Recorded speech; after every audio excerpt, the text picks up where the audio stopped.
Combat Arts Institute of Australia. Hi everyone, Ron from Combat Arts Institute of Australia here for video number 3 in our Dojo Syndrome series.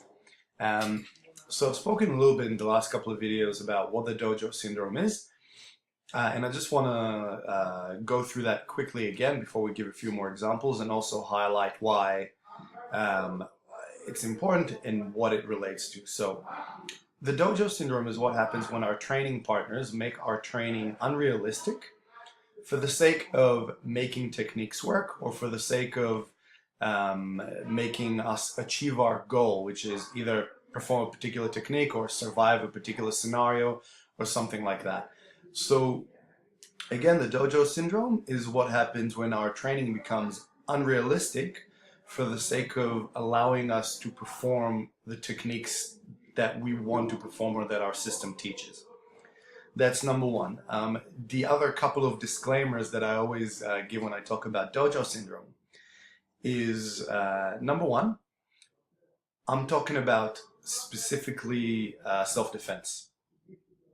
So while these Dojo Syndromes are things that can apply to any style of martial art, and whether they relate to, competition martial arts or striking or grappling or traditional martial arts, doesn't really matter. A lot of them do, but I'm talking specifically with regards to training for self-defense. Okay, that's number one. And number two, the other disclaimer is that in every training session, we are always going to have some of the Dojo Syndromes present. The reason for that is that they're what makes training, right? So sometimes these are mistakes that we make knowingly in order to facilitate better learning outcomes. But it's important that whenever we do include Dojo Syndromes in our training, that we know what they are, why we include them, when we should include them, if we should include them, so on and so forth. Okay, so now that we're done with the usual disclaimers, let's talk a little bit about some of the Dojo Syndromes. I've got quite a few today. The first one is what I call too much respect. And again, I'm borrowing or paraphrasing Master Manny D'Amatos here, which I tend to do a lot in these talks. One of the things that we do when we start training in a particular system is respect the system and the instructors and the students and the lineage and all the things that come with learning martial art. And that's really important. Those are some of the values that draw people to martial arts. The problem with giving too much respect to the system that you train in is that the person who is going to try and hurt you or kill you or attack you does not respect you, your system, your instructor, your belt, your dojo, or anything like that. Right, and where that to me becomes most easy to recognize, and I'll give a few more examples later on, but it comes with predictable responses. So, for example, the person attacks you with a punch, and let's say you do an outside block and you counter with a punch to the face, and what we usually see when we demo is, the instructor will say something like, I block and I trap his arm and then I hit. And when I hit him, his head will move back. So we train ourselves that when you hit somebody, their head will always move in a particular way. That doesn't always happen, right? So one of the problems with having too much respect is that we get used to responding in the appropriate way for our system, because that's what we see in training and that's what our instructor tells us, and it's just what the code of the system is. Now, the only real way to get over that is to train for unpredictable responses at various levels of resistance. So for example, maybe you hit the guy with a punch, but instead of snapping his head back, he actually moves his head to the side. Or he drops his head and covers, which forces you to hit the top of the head, which means you may be not doing damage. Or he just takes the shot and goes, is that all you got? Right? So we want to train for unpredictable responses at various levels of resistance. And that way we're not giving ourselves too much respect by saying, when I do something, this is how the person is going to react, because there is no way to guarantee that. Okay, that's number one. Dojo syndrome number two. That's what I call the dress rehearsal. And that's kind of the flip side of the first one, is that every system has its own kind of idiosyncrasies and ways of doing things. And that's what differentiates one fighting system from another, right? They maybe throw the strikes a little bit different. You know, hand positioning is this way instead of that way, or whatever it might be. And we get used to training that way, which means we get used to defending angles that are common in our training. So people, let's say if I'm looking at defenses against, let's say, a stick attack or a knife attack. If you do Filipino martial arts, for example, and then you train for self-defense, they always teach you that angle one is usually this one. Right? So kind of going from like 2 to 10, got confused there, 2 to 10 on the clock, right? So we get used to always defending that angle. But then all of a sudden you train with somebody else and they attack instead of this way from that way. So the ankle is a bit sharper, or the angle is a bit more horizontal. And that's usually when we get caught out.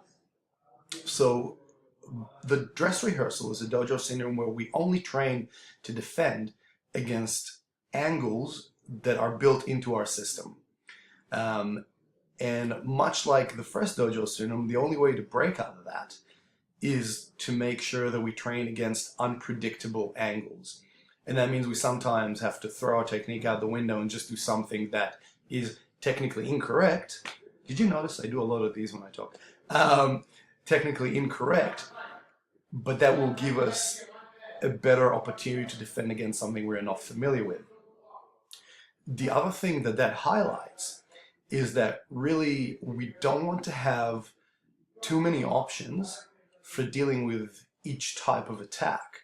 So, for example, if I have one response for angle one which comes this way, but then if angle one comes this way or that way, I have to learn a totally new technique. That's going to make it very, very hard to function or to pull those techniques off under adrenal dump and conditions that happen with real attacks. So we want to practice unpredictable angles, but we also want to minimize the number of techniques that we need to know in order to deal with those unpredictable angles. In other words, let me give you an example. If you look at a lot of the 360 drills that people do in Krav Maga, they teach you 7 angles on this side, on each side. So you have, straight up, slightly off to the side, this way, that way, elbow in, down. So you can't really see the hand there, but essentially covering everything.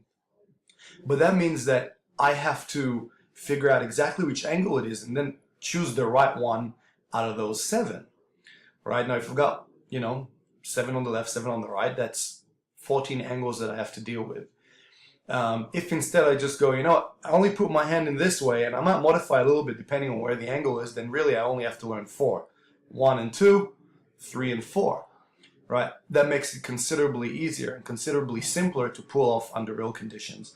So that's something else to consider. Okay, Dojo syndrome number 3 for today. That's what I call the magic touch. And we see this sometimes with beginners, but actually my experience is that I see this more with advanced students.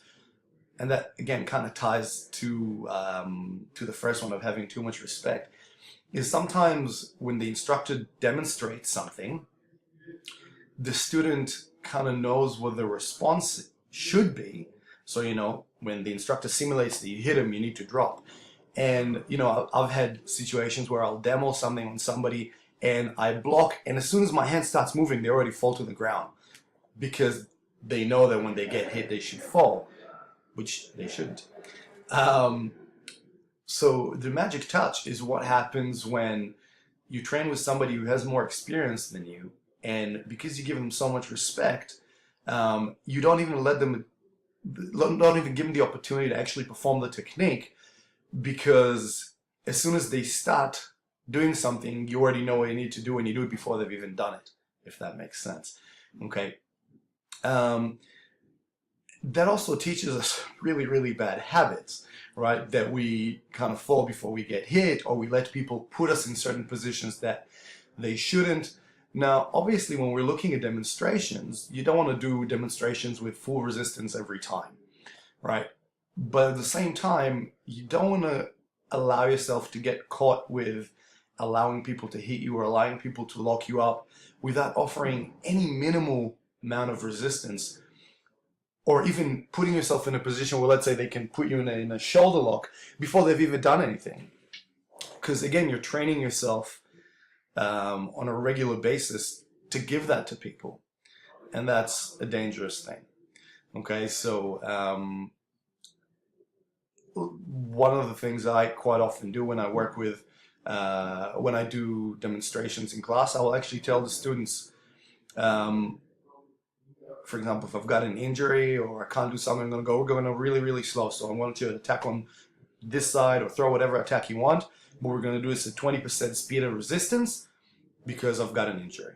Or I want you to go full out, throw whatever you want, try and knock me out. Okay, so the student knows what to expect and knows how to attack in a manner that will demonstrate the principle that you're trying to teach. And if your instructor doesn't do it, maybe ask them. Or even the same thing when you're doing partner drills. Okay, there we go. Okay, so that's number 3. That's the magic touch. Number 4. Some people may not agree with this one. The tap. Everybody knows what the tap is. Yeah, if you've hung around a dojo for, generally within your first session or your first week, you'll learn that when somebody locks you up and it starts hurting, you tap and they need to release, right? Especially if you're doing any grappling-based system, Brazilian Jiu-Jitsu, Japanese Jiu-Jitsu, Aikido, Hapkido, whatever it might be, Judo, right? So the problem with conditioning ourselves to release on tap is that when a self-defense situation comes, you don't want to release on the tap. You're going to release when the situation is contained, right? So that's when the opponent is unwilling or unable to continue attacking you. Or if you're working, law enforcement, security, stuff like that, when you've got enough support that you can handle the situation, or your handgun, whatever it is that you need to do, right? So we need to get away from releasing on tap. The easiest way to do that is to have a safe word, right? So, for example, at our dojo, we use the word 3. When something hurts, just shout out 3, 3, 3, 3, and the person lets go.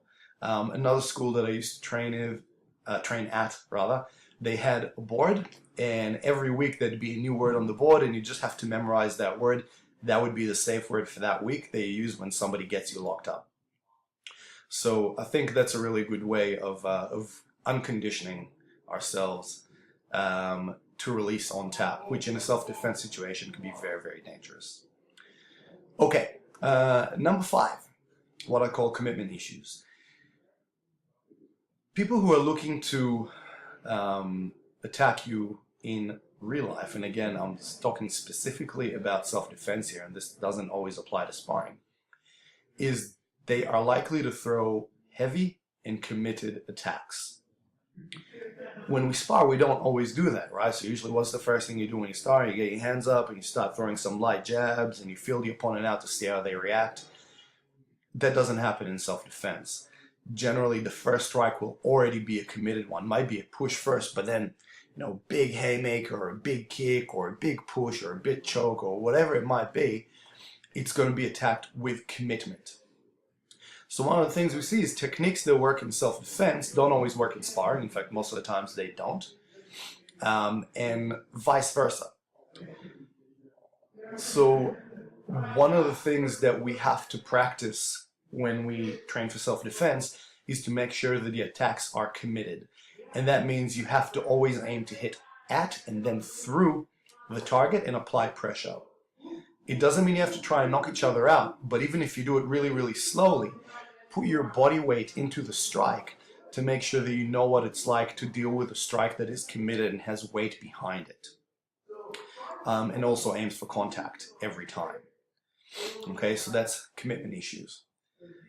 The last one is what I call the one at a time. again, one of the things that we see a lot in self-defense is that people use what we call like a one-step sparring approach. Attacker throws one strike, you deal with that one strike. Again, that doesn't happen. Attackers will never throw one strike. They'll throw multiple strikes. And again, this is something you can practice slowly, but you should always, always, always follow up, because nobody's going to throw just one strike pretty much ever. So make sure you don't train for that. Train for what happens if. Cool, guys. So there you go. So that's 6 dojo syndromes we covered today. Most of them have to do with too much respect for our system and flaws that sometimes are maybe built into the way that we train. Keep those in mind. Best of luck. Good luck with your training. I'm going to enjoy my coffee. Have a great day.